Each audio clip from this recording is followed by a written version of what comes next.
You're a career educator. What or who helped you decide to enter the profession of teaching?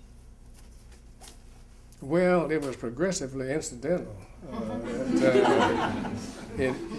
but it did in education.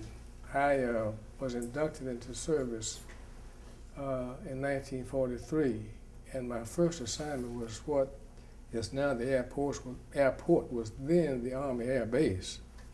I was stationed there for 22 months, and during that time we had a social one night during which I met my wife-to-be. But to make a long story short, it took us so long to say yes, I had to get a job. But I mean, I spent my time in the service. I had the opportunity to attend the engineer officer candidate school at that time, which was a rare thing for blacks, quite frankly. We had a class there that began with 333 students, and 91 finished. I was in the top 10%. Our speaker that day was then Vice President Harry Truman, who about a month later became president because the program was dead. Spent some time overseas and whatnot. My wife made it clear, though, when I met her at this social event that night at the base, that marriage was not on her mind. And I didn't say that I was going to marry her, but she knew that I was very much interested. Well, the first thing I did when I was separated from service was come back to Columbia because of Geneva, okay? And while I was here, her father one day took me over to meet Dr. C.A. Johnson, who was then the supervisor of Negro schools. And he found out that I knew mechanical drawing and blueprint reading because I had studied high school. My high school diploma is in architectural drawing.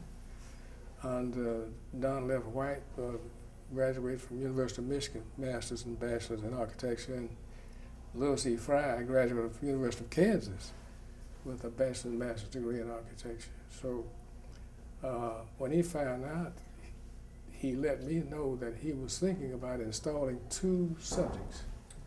But they offered trades. They offered brick masonry, painting, carpentry, that type thing. And he felt that mechanical drawing and blueprint reading needed to be added to the curriculum. And he wanted to know if I would be willing to undertake that. I told him, yes. Again, I said Geneva was still holding out, okay? So I started, and of course, Booker Washington grew into me. I mean, Booker T. Washington High School in Columbia reminded me of Booker T. Washington High School in Tuskegee. I mean, I tell you, really, it was a very impactful experience. I taught blueprint reading. I taught mechanical drawing to students grades 7, 8, and 9, and blueprint reading to trade students in grades 10 through 12. And you in Geneva? That was my start. And you and Geneva have been married how long?